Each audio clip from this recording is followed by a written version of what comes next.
Welcome in to the Dirty Pocket special holiday edition. It is Thanksgiving and it's unbelievable, but myself and the scout, Daniel Kelly, are here on Thanksgiving morning. The Lions are playing as we speak. And my friend, what are you drinking on Thanksgiving morning? Well, you know what? It's a day for Dr. Pepper. It's a day for Dr. Pepper. It's long in tradition. I mean, when I was growing up, Thanksgiving football was a really big deal, and I found myself at my grandma's house a lot. And she would always get out the turkey, and she would give me the wishbone. Of course, back then Dallas was always playing the Redskins. That's why I wore the hat today in honor of Grandma up in heaven. And we'd, go over to the house and Redskins, Dallas, Madden, Summer all playing in the den. And, and she would bring the wishbone to me. And she was up in her 80s at this point. She's like, if you can picture this, she looks like a very unassuming older lady. And she came in with this kind of fierce look on her face and handed me the wishbone. She's like, we got to beat that darn Dallas. So your wife's not going to like that story, my friend. Yeah, no, she's not going to. But the best thing about when she watches this, it's on recording, so she can't do anything to alter it. So that's nice. The nicest part. Yeah, absolutely. So, but the Dr. Pepper was my grandma's favorite drink too in the house. So I always, I had cracked open a Dr. Pepper today in memory of her, and she was always watched all the games with me when I was growing up. I love it, man. Happy Thanksgiving, Grandma. Absolutely, happy Thanksgiving, Grandma. That's awesome, my friend. Well, as everyone knows, tunes into our show, I'm on the West Coast, you're on the East Coast, so you're a little bit ahead of me. I want to get you in and out of here so you can go enjoy family and friends. I am drinking coffee still.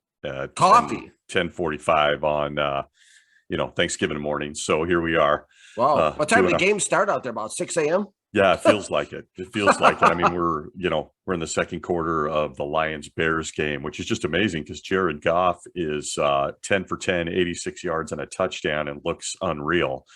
So and already had a touchdown to Josh Reynolds, his former Rams teammate that he used to touch base with a few times in the end zone back in the Rams days. I know you've talked about that. Yeah, it's pretty that's nice. Just perfect. That's exactly what Detroit needed. Something to kind of like further stir up the pot of what's going to happen with their future with the quarterback. So it's nice that he chose this week to have his best game as a Lion. Yeah. I'm sure that will provide at least 2, 3, 4, 10, 20 weeks worth of press clippings in Detroit. That's awesome. That's great. Well, you'll be writing about him for SI, so we'll look for what you have to say. Yeah, it's a national stage, right? He's on national TV, so good for Jared, man. Yeah. No, snuck my Rams talk in there. Yeah, absolutely. Rams. Do you like the Rams? That's weird. I snuck him in. Absolutely. Well, hey, man, look at that wall, folks. Yep, it's all LA, baby. So let's talk about a couple of quick things that I think both of us had our eye on this last week in the NFL, even though it's a strange week and we're on Thanksgiving Day. I want to talk about Cam Newton really quick, and I want you to put on your GM hat and your scout hat and give us your opinion. This is the best Cam Newton has looked since 2018, since the shoulder and foot injuries. They didn't win this last week, but he had a really nice day, 21 to 27, 189 yards, 2 touchdowns, had a TD on the ground. In your opinion, was the cut from the New England Patriots as they went with Mac Jones? Do you think this is exactly what Cam Newton needed? Just some time away from the game? We know his best years are behind him, but he's looked impressive in Carolina. Yeah, it's a really weird situation. It makes Carolina look really bad. In my opinion, because they let him go and then they do all this rest of stuff at quarterback, and now he's back and now he looks better. This is real strange to me. This is a real strange thing. You rarely see this kind of thing in professional football where a guy comes back who was a franchise player that a team let go, then he comes back again a second time. And I'm surprised. This is one of the cases. Turn up your volume. This is one of the cases I was wrong. Yeah, that's right. It's okay to be human. It's okay. It's okay to be human. Everyone always likes to try to blow me up when I'm wrong, so I'll blow myself up instead and save everyone the trouble. Take a swig whenever Daniel says he's wrong. It's a drinking game. We're going to get dehydrated. Well, it's because I'm not wrong that often. But anyways, that's my point. No, absolutely. But I said that Cam Newton back in Draft Diamonds was done. He would never play in the NFL again after New England. And for him to come back like that is a credit to him. I said his arm was pretty much dying in 2019 when I looked at him for Carolina, against Washington, an advanced scouting report I did, after my interview on Washington. I thought he was done. He looked like he was pretty much, fading even like a shooting star up in New England. He looked like he was fading even more. So he did come back. There was some talk about the vaccine. He didn't want to take the vaccine. He decided to take the vaccine. Now he's back. But I will say this, he is not the same player. He is not the same guy as he was before. There's something very different about him. It's a different feeling. He's still trying to do the Superman thing and all that. He's still trying to do that, but it's a different Cam Newton. It's a different feeling of him when he's in the game. And this is not his team anymore. Yeah. This is so that's it was good for him to see him back like that. It's always nice to see that type of a story happen. But Carolina's just got a whale of confusion going on with all these different kinds of moves at quarterback. Cam Newton's not the guy. He's gone. Sam Bradford is, and not Sam Bradford, but Sam Darnold. Yeah. See, I'm thinking. So you got me thinking. Hey, Bradford he came to bad football teams. He would have been a great quarterback. That's a perfect example of a guy that got drafted terrible and it just killed his career. Yeah, absolutely. Injury after injury. And that's part of the beauty of being live is we don't have a lot of technicians covering mistakes up and things like, some networks do, but you're not mentioning any names, but anyways, but when you look at something like that, they bring in Darnold, from the Jets. Now he's not the guy again. Now it's back to Newton. It's just a real confusing, volatile situation at quarterback. Obviously there's rumors out there that Carolina is the number one possibility landing spot for Deshaun Watson in the offseason. Which is a distinct possibility too. But he played better than everyone anticipated, myself included. Yeah, it's really something. I think you're spot on. Cam is definitely, his MVP season is behind him. His Super Bowl is behind him. He's definitely had a series of injuries. Remember the massive car wreck he was in? Glad that he came out of that okay. He's such a big, big personality. I think the thing for myself is looking at the Carolina Panthers. They're loaded. At the skill positions with DJ Moore at receiver, Christian McCaffrey at running back. Their defense is solid across the board. They're not great, but they're solid. So you kind of look at this move and it's almost a sneaky good move if they can get the best out of Cam Newton down the stretch and Carolina jumps into the playoffs and actually does playoffs. Yeah. Like Coach Morris said, playoffs. We're going straight Jim Mora here. Yeah. So I just think it's an interesting move. And when I watch him play, it's another one of those classic examples that, God, maybe he needed the break from football just to get his body right. He's not the guy that he was coming out of Auburn after the Heisman. Come on, folks. But, he could do some damage. They're probably a fairly scary team, not somebody that everybody wants to face, depending on matchups. And it's really interesting to watch him play. I'm curious to see him play this weekend. Yeah, it's going to be really interesting down the stretch, no question. Love it. Well, let's jump into another subject, switching gears quickly. I want to talk about the Denver Broncos, not a team that you and I talk a lot about or have an undying passion for as fans, but really interesting week. And I think it opens up a conversation about the quarterback position. The Broncos went out and signed Tim Patrick to a contract that's just a little over $11 million per year. And they also re-upped Cortland Sutton right around $15 million per year. Those were curious moves. Not that those guys aren't talented wide receivers. Cortland Sutton before his knee injury was incredible. And then you look at their roster, of course, Jerry Jeudy, who got injured. They got KJ Hamler. And so with Patrick Sutton, Jeudy, Hamler, and then Noah Fant, who I would love to get your opinion on. I think he's a great young tight end in the league, although he's had injuries. And then Javonte Williams at running back. They have a really solid offensive core in Denver. They even have some really nice pieces with Garrett Bowles on the offensive line at left tackle. When you see them signing these kind of wide receivers who are not superstars to some pretty good money, you have to believe they're targeting a quarterback in 2022. So I wanted to talk veteran quarterbacks. Who could the Denver Broncos be looking at? Because that's really, at this point, Teddy Bridgewater is nice, but not the answer. Who do you think they're targeting when you look at the Broncos? What are some names that pop to you? Well, some of the names that really pop. I mean, there's a lot of talk out right there now about Aaron Rodgers, obviously going to Denver, and Denver does have some history of doing this type of thing. Obviously, bringing in Peyton Manning towards the end of his career, and going with that him as to take their run. That's a distinct possibility. I think his days are definitely numbered in Green Bay. I think everyone's had enough of each other up there. At some point they're going to have to commit to Jordan Love or I mean it just seems like it's time. It's probably a little bit overdue even in my opinion. And so I think that Aaron Rodgers would be the number one choice if he wants to play. We all know Aaron can change his mind on a dime.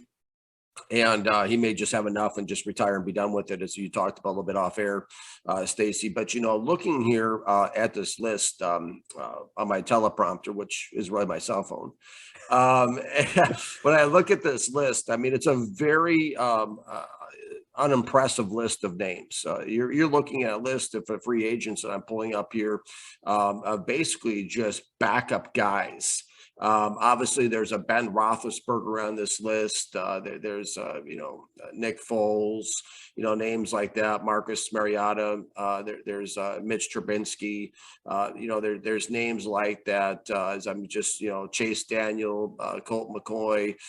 Just a whole plethora of names. Mike White, who's done very well for the Jets. This season, filling in, coming off the bench. Would you risk your future to sign a Mike White to a huge deal at this point? Probably not. Dwayne Haskins, don't get me started about him. I would have cut him before he was even drafted. There's not a lot of names on here, so it's probably going to be a situation where there's going to be a huge sweepstakes, obviously, for Deshaun Watson. That should have run its course by then, and everybody should know what's going on. By this next spring, I would imagine somebody's going to make a move to do something. He is not going to Miami. You can write that down.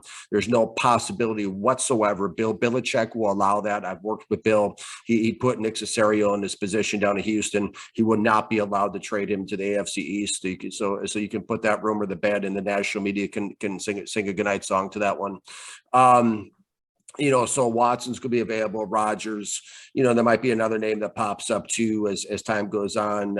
Jimmy G out in San Francisco is another name that could surface. I don't think the 49ers can afford to trade Jimmy G because they're going to be completely exposed with Trey Lance, and everybody in that building will get fired. But I mean, that's the risk you run when you trade 3 number ones for a glorified option quarterback that was really unrestricted. I mean, undraftable free agent in my mind. So I mean, so there's going to be a few options out there. That thing in Minnesota is a little tumultuous. Interesting enough, of course, the new GM in Denver came from Minnesota, so that could be an interesting twist too.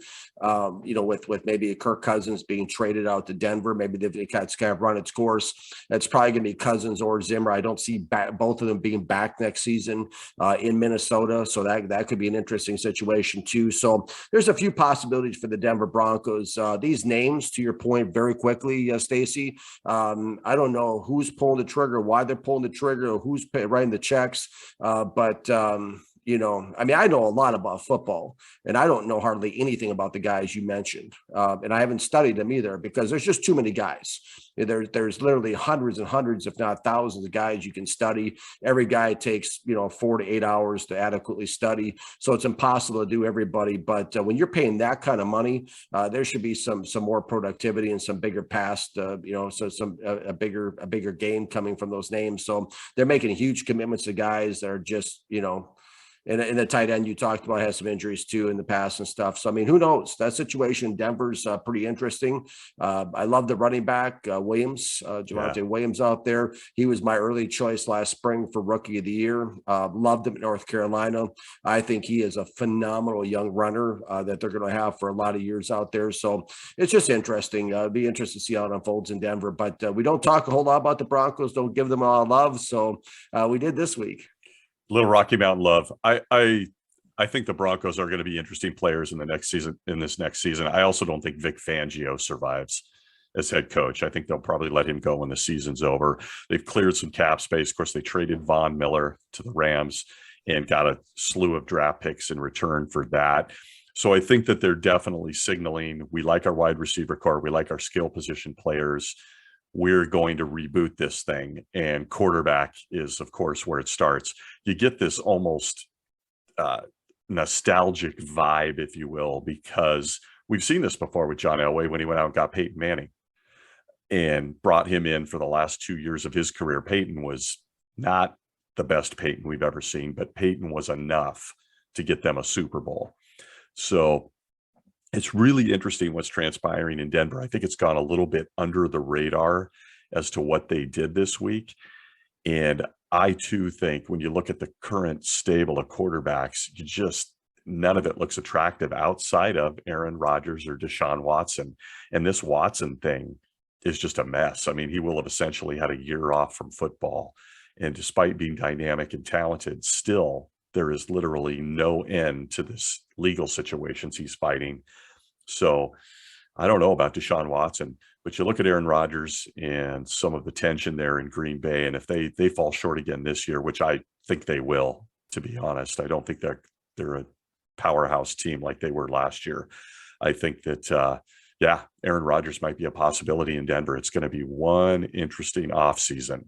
Absolutely, it will be, Stacy. And the thing that's intriguing to me is with George Patton being out there as a GM of the Denver Broncos. I mean, the way this league works, and you've seen it like I have for a good 40 years.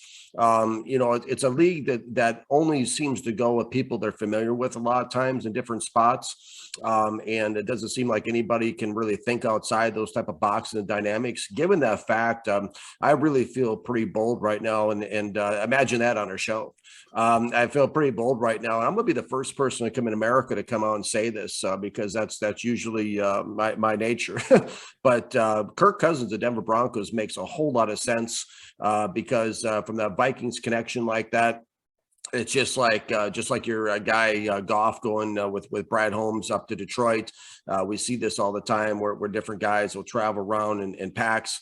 But Kirk Cousins to the Minnesota Vikings, you can put that number one on your list. I think Rodgers number two, Watson's a wild card at number three. Who knows what's happening with him? And as Bill Parcells used to say, my old boss, 2 years in the NFL is a lifetime. So 1 year away from the game can definitely, who knows what kind of Deshaun Watson we're going to see. Who knows how much effect mentally as this has had on Deshaun.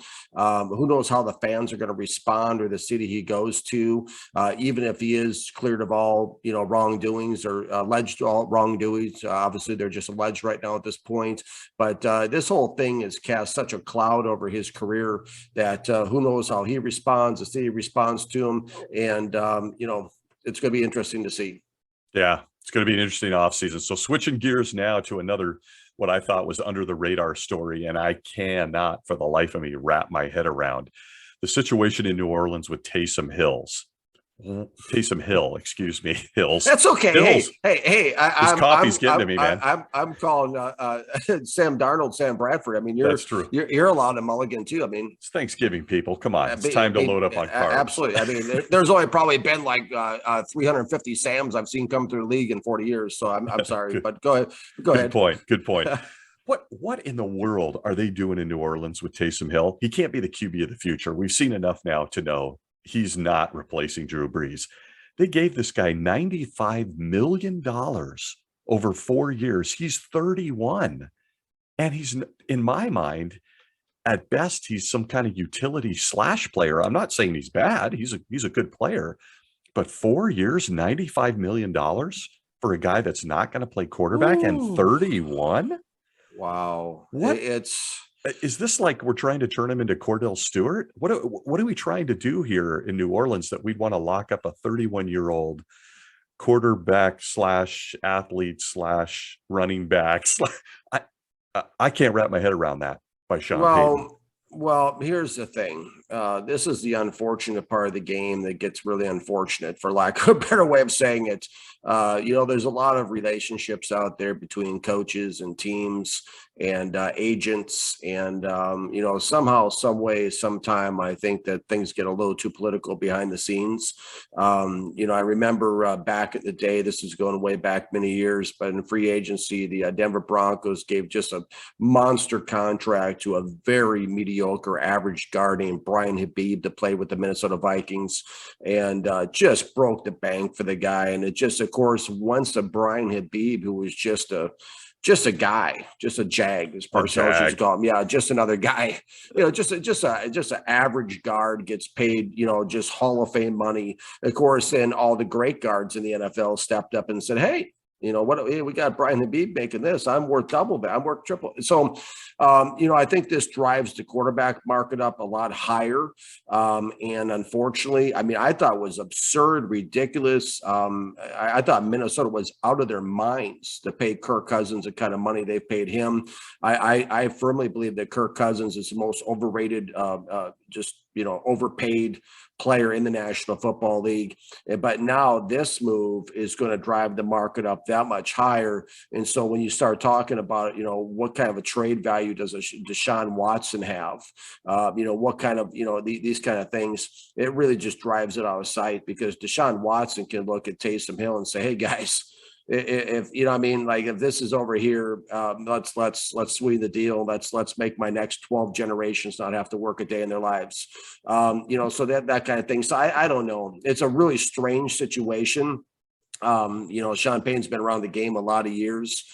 He comes from Parcells' tree, and of course it's where I come from, and to see him make that kind of a move and commit that kind of money to, and not saying again he's a bad player, because he's not, right? But it's just grossly overpaid. And this is the issue with the NFL right now. You got guys out there and people in general, men, women in America right now, who are struggling to put Thanksgiving on the table with everything we've been through with the pandemic and such. And then it's like almost like a cut from reality, looking at this kind of money these guys are making. And back when we grew up, we saw star players start to make some money, but these are just guys. This is just, you're talking about second, third string quarterbacks that are hanging on, guys that are, utility players, guys, receivers, like we talked about in Denver, that, really haven't done a whole lot of anything that anybody even knows about. If you ask the average fan, the NFL, those names, those Broncos receivers, people probably would have no idea what you're talking about. If you paid them $100, they'd be like, "I don't know," unless they play fantasy football or something. So for to be paying these kind of guys, 10, 15, 20, 90, 100, $200 million, even the Patrick Mahomes thing was ridiculous at $500 million for, it's just getting out of sight. And there's a disconnect from reality of what the average American's making, who's paying for the tickets to go to the game, and the average person that's buying a jersey or maybe getting one for a present or something. That's like the most they can afford, and have all these bills and everything. And every inflation keeps going up. The dollar's worth less. Gas keeps going up. Everything keeps going up. And yet the player contracts just are skyrocketing. At some point, there's going to be a break in this. At some point, there's got to be a break in the chain, where it's just like, it's the consumers obviously support this whole thing, the infrastructure, this whole thing. They're the ones that support the advertisers. The advertisers give the NFL the huge deals for the TV and everything. The players are breaking the bank. Everybody in the game is a multimillionaire. At some point, there's going to be a day of reckoning with this situation. I feel it's just getting out of hand. Oh, I couldn't agree more. As we sit here today on Thanksgiving, after the worst year to 2 years in the country in a century, Roger Goodell is making $28 million a year.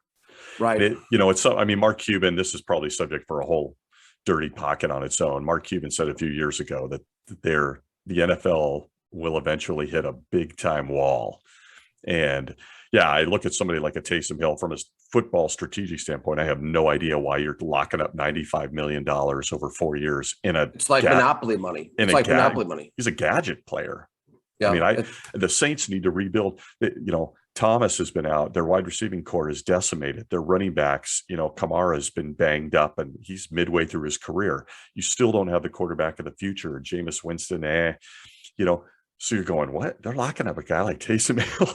And yeah, the money and that whole piece of the business is at times a real gut punch, even for those of us that love the game.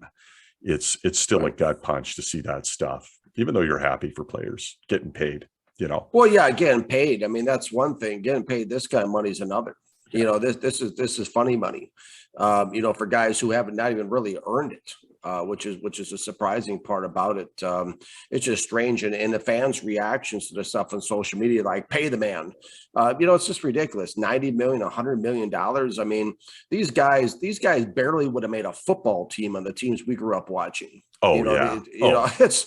Yeah. You know, it's just absurd. So to see this kind of money getting thrown around, I agree with you. At some point, what Mark Cuban said, there's going to be a day of reckoning with this, because when you start throwing $50, $100 million on average players and guys that are just role players with your team. And I thought the Saints had some salary cap trouble. I heard like a year or two ago where they had to start making some moves of desperation because of their cap. Then they come around the backside and make a move like this. The Saints fan base has got to be really upset, because there just seems to be a lot better ways. There's a lot, you know, I mean, there's a lot greater needs in the utility player. These type of guys are role players. That's what they are. They're role players. He's a gadget player. Yeah, and he hasn't really proven himself as a quarterback to the point where you can say, okay, so if Winston leaves, we got our guy here, we got him locked up. He's not proven himself to that degree yet down there in New Orleans. And the unfortunate part about this is if this situation blows up in their face, it's going to be the fans that are going to be left holding the bag. Yeah, no, it's true. In fact, I think the opposite. I think it's proven he's not the quarterback of the future. So at 31, that project, I think has passed. So yeah, and a shameless plug for my Gridiron Icon podcast, where I interviewed Leroy Irvin of the Los Angeles Rams. We had a really nice discussion. We did have some tech issues that killed us, but we had a really nice discussion about how the NFL was treating the veterans, and really, really troubling stuff. So you might want to go check that out, but probably a subject for you and I to tackle at some point, but not today. So we'll move on now and get back into the game itself as we close out. A couple of big matchups this weekend, and yep, I'm throwing my team in there only because it's kind of a sea of matchups, and I think this one is fairly important based on some of the stuff we talked about. Rams Packers, Aaron Donald versus Aaron Rodgers. There's a lot of Aarons involved too. A lot of Aarons. You know, Rodgers has this toe injury. He's coming off the COVID list. Who do you like in this game? And the Rams have just laid two monster eggs on national TV, just played terrible. So Rams, Packers, McVay versus his best friend LaFleur. What do you like? Yeah, that's interesting. I think the Rams have got to make their move if they're going to make it at this point. I think the Rams are coming into this game with a little greater sense of desperation from where I'm sitting. So I'm going to take the Rams in this one. I'm going to make you happy on Thanksgiving. I'm going to give you something to be thankful for. How about that? Hey, thanks, man. Yeah, I think, of course, I picked him the last 2 weeks. So what do I know? My bias is showing, but I think that they'll edge this one out, but I think it'll be tough. These guys know each other and they're very competitive. They're literally best friends off the field. McVay lived with LaFleur and his wife for a few years. So I think this is going to be a tough one. Aaron Rodgers, I think, doesn't quite have the weapons outside of Devontae Adams that Stafford does. So I think it's going to be a heck of a game. At least I hope so, because I've had two duds in a row. Let's move on to one a little closer to your heart, which I think is a lot of fun too. I think these are the two best matchups of the weekend outside of Thanksgiving. Tennessee Titans versus your New England Patriots, Bill Belichick. Vrabel. So Skywalker versus Darth Vader. We've got the former player going up against his coach. This is good stuff. Mac Jones, the Titans are banged up across the board. They got no wide receivers. Everybody's hurt. But the Titans are kind of a story this year. Who do you like? They are, and all due respect to Mike Vrabel, I think has done an outstanding job as the head coach here with Tennessee. I like New England. I will never bet against Bill Belichick. I will never. I just will not do it. He just has outsmarted everybody. He's outsmarted all of his disciples. He's run circles around the NFL. He knows Vrabel really well. Vrabel, of course, played for him even back as a special teams player and linebacker with New England there. So he knows Vrabel. He knows how he thinks, and that's what it all comes down to. It's a master chess game. Obviously, it comes down to execution too, and making the game plan work. But Mac Jones is on fire right now. My QB2. I came out pre-draft and said he's a more polished version of Trevor Lawrence. Obviously, that's played out exactly to the script. Mac Jones, I mean, we could see New England knocking the door of the Super Bowl this year with Mac Jones. And I think New England just is they're going to make a run, and I think they're going to win this. They're not, again, like the other game, like your Rams and Packers. I say the Patriots win this. So the squeaker could go into overtime, even like a 20-17 type of game. It's going to be real close. Both coaches are going to have a lot of mutual respect for each other on this one. So it's really, both these matchups is interesting because you're talking about best friends with the Rams and Packers. You're talking about the relationship Belichick has with Vrabel. And so this would be a really interesting matchup, but I got to go Patriots. When the chips are down on the table, I don't think there's anyone better in the game that comes to play. Well, it sucks when we agree, but I agree with you. I think Belichick is very quietly, very sneaky getting this team into the playoffs. And I think it says a lot. Like he had the off year and Brady went and won a Super Bowl with a super team. But Belichick is once again giving a wink and a nod to the fact that I know how to build a football team with a bunch of players, not superstars, players. And I got my quarterback.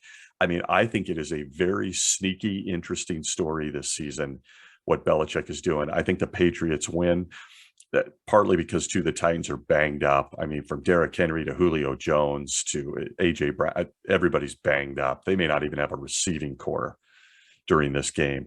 But I too think the Vrabel is tough as hell as he is. He's going to show up and he'll have his team ready to play. But he'll definitely have those guys ready. Yeah. But I think the master will prevail. And I think this may be the game where everyone finally looks at each other and goes, this Mac Jones guy is for real. Yeah. Because he looks good, man. Above that, especially his decisions neck up. He looks really good right now. Yeah, absolutely. And I think another nice thing about this game is we're going to have two coaches that are not going to be making excuses afterwards, no matter who wins. Because that's the way Belichick is. That's the way Belichick taught Vrabel to be. So a lot of times, I mean, you'll never hear Vrabel make excuses about all the injuries or penalties or anything else that goes on. But both those guys are going to give it their all, and that's the fun ones to watch, just like the Rams Packers one. But it's kind of funny. Really quickly, you mentioned about how sneaky Belichick's been. It's kind of the way the draft went down, if you think about it, right? Because everybody sat there and they're talking about, oh yeah, Trey Lance, oh yeah, Trevor Lawrence, oh yeah, Zach Wilson, oh yeah, Justin Fields. Obviously, I love Fields too, but the other three I couldn't stand, and we don't have time to get into all that. But everybody kind of said, and it was kind of funny because Jones came out and had the bad pro day, which I think was maybe could have been a joke between two friends with. It wasn't that bad. I mean, I watched it. Yeah. Right. It could have been a joke between a couple friends there, not mentioning names, that caused him to slide down to 15 and all of a sudden. So it's kind of like the way the season's played out. All of a sudden here they come. And I tell you what, it's almost like watching Chicago Bulls or the Yankees or something. These kind of teams, these kind of coaches, they play for one reason, and that's to win Super Bowls. They play for the playoffs. So they come on, they know just the right time to start peaking. This is the time of the year you need to start peaking if you're going to do it. And I think we're going to see New England make a statement game. And you're right, Stacy. I think people are going to, I think you're going to open the newspaper next after the game Sunday, and you're going to see, a lot of articles out there saying, yeah, this Mac Jones guy is for real, and the Patriots will be off and running, and probably for the Super Bowl. They're going to be right there at the championship level in the AFC champion. It could be a New England Buffalo AFC championship game, which would be really interesting. Ooh, that'd be good. I'm there for that. Well, my friend, thank you. Great information. I want to get each of us out there to eat some turkey gravy and just ridiculously copious amounts of carbs with family, absolutely. Friends. Absolutely. Yeah. Absolutely. Yeah. So, I heard something once during the Super Bowl that I think it's something at the Pro Football Hall of Fame. This is like 38 tons chicken wings are consumed during the Super Bowl. I can't imagine how much turkey goes in. But enjoy the games, and back when I was young, like you probably remember, Stacy, enjoy the turducken. That was a John Madden tradition every year with the six-legged turkey that they would celebrate with for the winning team on the sidelines. But have a great Thanksgiving, and remember, there's a lot to be thankful for. Just as a side note, and we all got issues right now. I know you and I have talked, Stacy, offline about our own issues and things going on in our lives. I'm sure a lot of our listeners, probably all, have things going on in their lives. Everyone's always got problems. Obviously, with since the pandemic, people have got more problems. Unless you're Taysom Hill, but I mean, everyone else has got a lot of problems. And but the thing of it is, just remember, folks, it's a choice how you go through life. It's really a choice. We can't control the things that happen to us, but we can control what we focus on. And my encouragement to our viewing audience today is really focus on the things you're thankful for, not just today, but every day. Focus on the things that you're most thankful for, and it will help with your perspective and all the challenges you go through. I know I've been doing that a lot more lately. Life will probably never be ideal or exactly the way we all want it, but we do have a choice to be thankful. Great message from the Scout. Great message. Couldn't say anything more than that. That's absolutely awesome, my friend. Absolutely. Great place to tie up our episode on a positive note. People, please go follow the Scout, Daniel Kelly, at SI Jets, SI Lions, whatever it takes book, NFL Draft Diamonds. The man is everywhere and not sleeping. You can catch me at gridironicon.com. Yeah, who needs it? We'll need it tonight. Yeah, after that turkey, I'll be the first guy passed out on the couch. Absolutely. So folks, from myself and the Scout, Daniel Kelly, have a very happy Thanksgiving, even though you'll be watching this a little bit after everything, maybe tonight when you're trying to recover. And we will see you next week. Enjoy the games. Sounds good. Enjoy the games. Thank you, everybody.